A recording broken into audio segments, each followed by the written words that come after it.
Good morning, everybody. My name is Inga Cotton. I'm the founder and executive director of San Antonio Charter Moms. And today is Monday, April 27th. And so in San Antonio, this is a time of year that under normal circumstances, this would be sort of the post-fiesta letdown, I guess. This year we didn't really have fiesta. The best we've heard is that I think the events, like the parades and stuff, have officially been rescheduled for November. Although the new Wildflowers the Day does not appear to be a school holiday on my kid's school calendar. So we'll see how that works out. But I think over the weekend, I was listening to podcasts and reading articles and, kind of thinking ahead about the future. And it sounds like, even though they're hoping to have Fiesta in November, that it's possible that we'll still be practicing social distancing in November. And if you've ever been to Fiesta, you know that that is not a good way to that is not conducive to social distancing. It's a lot of people packed in pretty close together. So that kind of got me thinking about, what will school look like in the fall? And there's a lot we don't know. So, and I don't have a crystal ball, but it's helpful for me as a way to sort of take back a sense of control to think ahead about what the possibilities are like, and so I can kind of mentally prepare myself for that. And I want to share my thought process. I'm going to share my thought process with you all as a community, so that you also can be kind of thinking these through.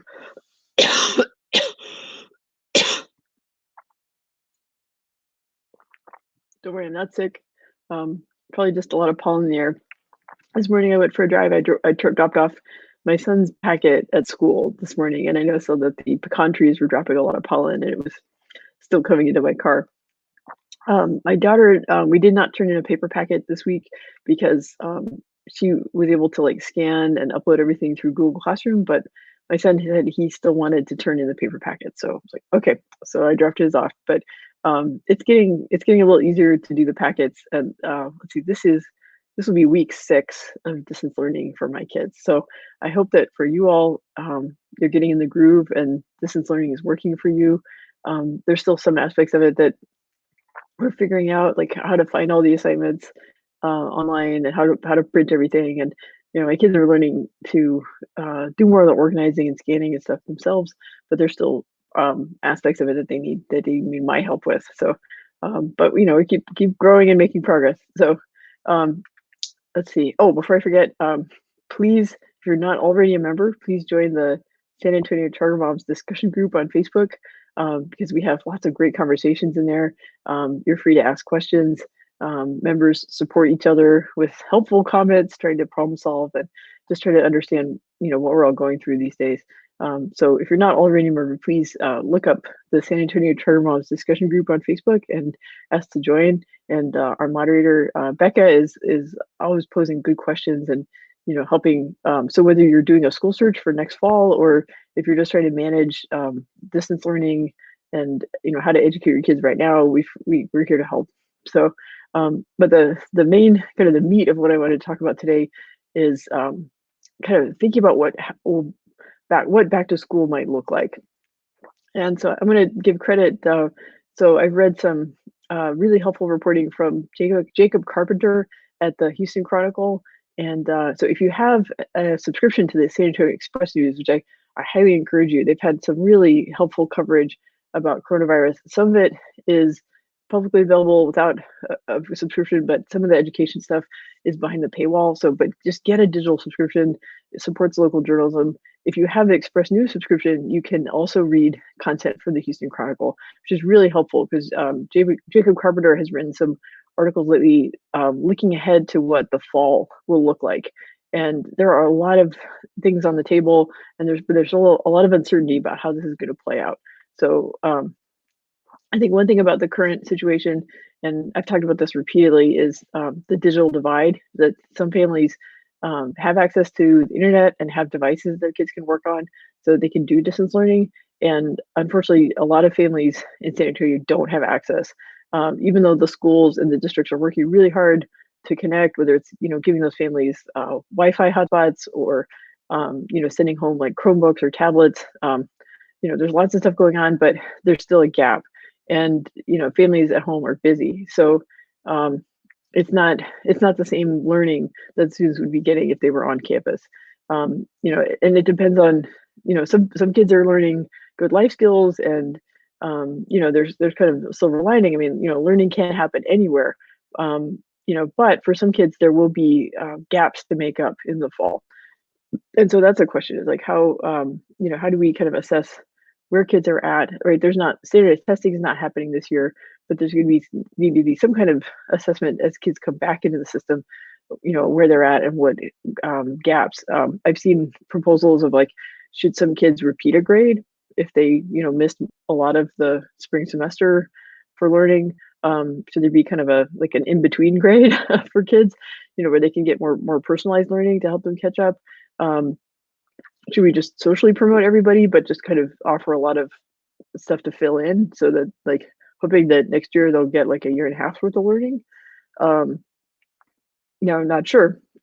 So that's kind of part of the challenge, is like what kind of how do we catch up?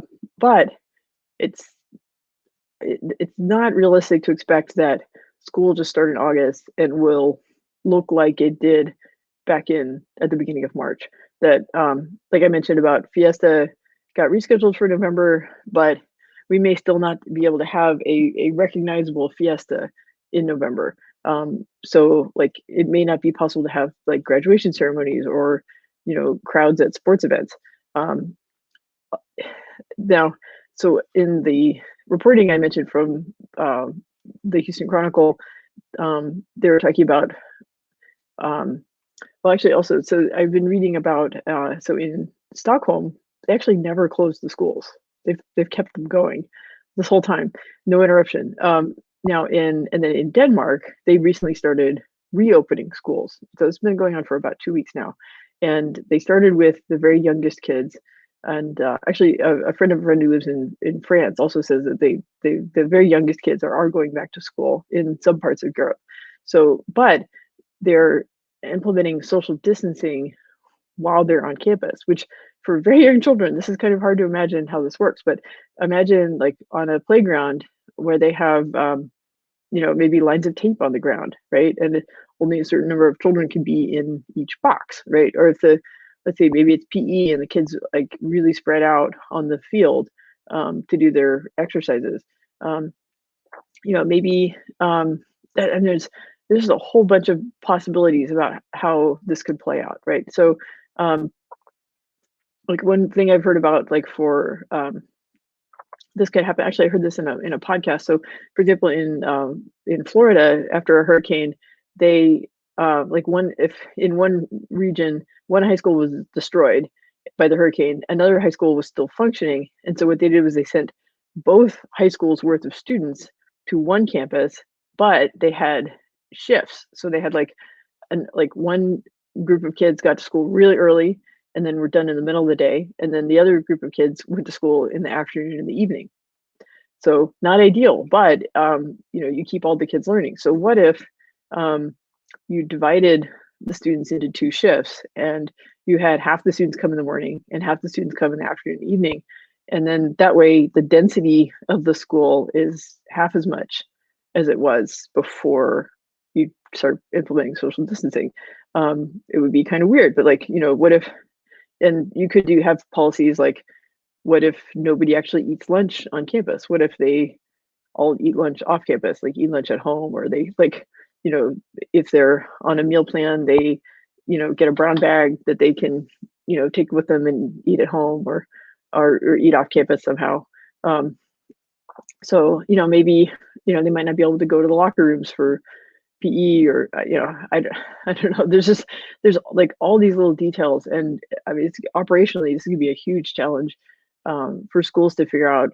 And what seems to be happening as this plays out, that there's a lot of ingenuity that happens at the local level, and not that much direction coming from larger jurisdictions. So a lot of it's going to be coming from like campus or district level decisions about how this plays out, but and responding to conditions in each region. So one thing that causes me concern, because as I mentioned before, I have 2 kids, and my son is on the autism spectrum, and he has a really hard time with transitions, with changes in schedule. Um, and he's pretty happy being home. He actually kind of likes being home, and we are in a routine now at home, and that's made things easier. Um, I I worry about, what if the schools reopen and then, like, so right now we're in the hammer, but what about the dance? What about if, um, there's a flare up of coronavirus in San Antonio, or let's say there's a particular, like a student or a staff member at my kid's school gets sick, and then they need to like close the school for a couple days and do a deep clean, or if there's certain students who got exposed and have to isolate for a period of time. Um, it's hard to know. Uh, just there's a lot more factors. It's like it's not just like ice days or snow days we have to deal with. It's what about cleaning days, right? I mean, it could really put strain on the school calendar this coming year. So and from I mean, most kids are pretty adaptable. I think we've really seen that. Like I'm sure they've all had their moments of stress or meltdowns or neediness or grouchiness. I don't know, but we love them, we give them grace, and we comfort them so they can grow from this and move on. But kids are pretty resilient. Um, for some kids though, like kids with special needs or kids with autism, like my son, those transitions can be really hard. I mean, he comes back from a break.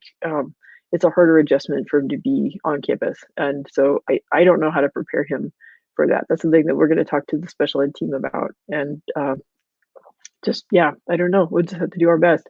Um, but sort of speaking about the school calendar, another thing that Jacob Carpenter at the Chronicle brought up is in Houston, at least. Now, I haven't heard about this in San Antonio, but in Houston, at least, they're actually talking about um, starting the school year significantly earlier, right? Like, like early August. No, that's actually by state law they can't do that. So it makes me wonder, like the lawyer in me is wondering, like, well, how could they do that? There's a state law because of the lobbyists in the travel industry. Um, wanting to protect family summer travel, that schools aren't supposed to open before a certain time. Now, charter schools and districts of innovation are exempt from that, but traditional public schools, ISDs, there's a date set by law that they can't open before. So, but it's also possible that maybe the governor could issue an emergency declaration to allow schools to open earlier. It's also possible he could call the session of the legislature to do some emergency changes to schools, like changing school calendars or raising the cap on virtual schools. Who knows? Like funding. I mean, if property taxes or tax collections are impacted by the economic crisis that's happening because of coronavirus, what can the legislature do to help the school districts? I mean, the irony of like the last legislative session was a huge school finance reform, and it's it's not even it's hardly going to even take effect because the changes to the property tax system and stuff, they haven't even really had a chance to play out, and then here we got hit by an economic crisis. So just the school finance situation has changed dramatically, and it's like even the changes from the last session are hardly even going to take effect before the situation changes again. Um, so, okay, so I mentioned, yeah, it's possible that the school year will start early as a way to make up for the learning loss that I mentioned, right? Of that in the spring, and it's differential. Like some kids have had significant learning loss. Other kids have, they got enough family support, enough school support that they kind of picked up where they left off. So it's not equal, and that's part of the problem too. Is that it's the achievement gaps are widening across different groups of kids. Um, so, okay, besides changing the school year, another possibility is what if schools offered some kind of distance learning over the summer, like a voluntary summer school? Because I don't know if you've noticed, but like so for example, like my daughter has not the same number of spelling words per week that she had when classes were on campus. And I think they're just worried about the amount of time it takes and how much time it takes as far as parental support.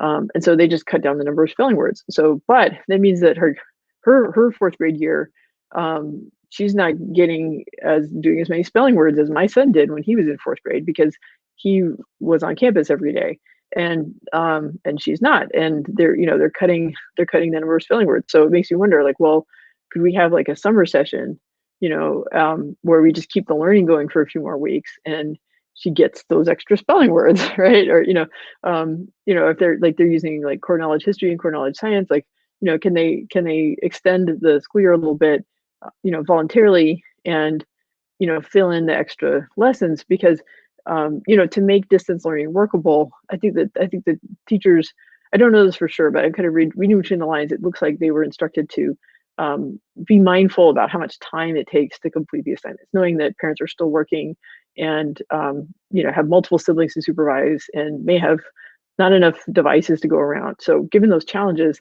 they scaled back the lessons. But I don't want my kids to miss out. But there's another aspect of this, which is teachers are working really, really hard just to make the distance learning stuff work. It's a lot of new skills for them, right? With they're recording videos, they're preparing lessons in Google Classroom instead of giving lectures or doing activities in class. I mean, so it's very different for them. They've been working really hard. How would the teachers feel about either having to offer summer school or having to come to work early for a school year that starts early in the fall? And this is going to play out differently, depending on what the contracts are like at each district. And it may play out differently at charter schools versus traditional public schools, or at districts of innovation versus schools that don't have a district of innovation designation. And this is all above my pay grade. I don't really know how this is going to play out. I'm just sort of presenting questions, and I hope that if I hear more, I'll tell you guys. If you hear from your school what their fall plans are like. If you hear about like at my kids' school, they typically offer some summer enrichment programs. Like they'll have like a week-long camp to welcome new kindergartners. It's voluntary, it's fee-based. They have like sports camps. It's like a strength and conditioning camp that the big kids can do. All that stuff is up in the air. The last newsletter just said, wait and see. We haven't figured it out yet, what they can and can't offer as far as summer enrichment. I know that I think, well, we'll talk about this tomorrow. Tomorrow, we're going to talk about, like, what is summer going to look like, right? Because all of our travel plans. I mean, we were going to go to the West Coast for a family reunion, and that's canceled. So no blackberry picking, no eating nasturtiums off the flower beds in my cousin's garden. Nope. No homebrew from my cousin makes really good homebrew. I'm just saying, he's really good at it. Nope. I'm bummed, man. I love my cousins. Y'all are awesome. And yeah, it sucks. But we've rescheduled it for next summer. But yeah, what is summer gonna look like, right? And now anyway, I'll get into more tomorrow. Like, we're starting to strategize about how to keep the kids busy in the summer, how to keep them learning. Like I said, I'm worried about the learning loss that my kids have had, even though they've been working really hard, the teachers were working really hard, but I know the lessons have been scaled down from what it would have been had they been on campus, because that's one of the strengths of Great Hearts, is a very knowledge-rich curriculum. They get a lot of information across. And yeah, I mean, we're kind of making up for it with having like a lot of life lessons, like cooking and stuff like that, but it's I don't know, it's just different. So yes, but I'm just shout out again to Jacob Carpenter at the Houston Chronicle for really good reporting about, at least in Houston, like what some of the options are that are on the table. And I'll drop those links in the comments. And yeah, and if you want to Google around for like, I saw it like on NPR and CNN and Washington Post, there's been some really interesting coverage about schools in Scandinavia, like Sweden and Denmark, where young children are back at school already this spring. But it doesn't look the same as it did back in February. So just a sense of what things might be like. So yeah, I will be online tomorrow. We'll talk more about what summer is going to look like with social distancing. And let's see, on Tuesday evening, I'm going to be the storyteller at Mindshift Ed. And there was a great article about Joe and Maribel in the paper over the weekend, so I'll share that. And let's see, we have a guest later this week. We have Teresa Lawrence, so I'll tell you more about her later. So yeah, so that is Charter Moms Chats. I hope that was helpful. I hope it didn't freak you out too bad. Let me know what you're hearing about what school's going to be like in the fall, or let me know what questions you have about what summer and fall are going to look like, and I will try to research and ask around and find stuff that'll help. So, all right, stay safe, take care, bye.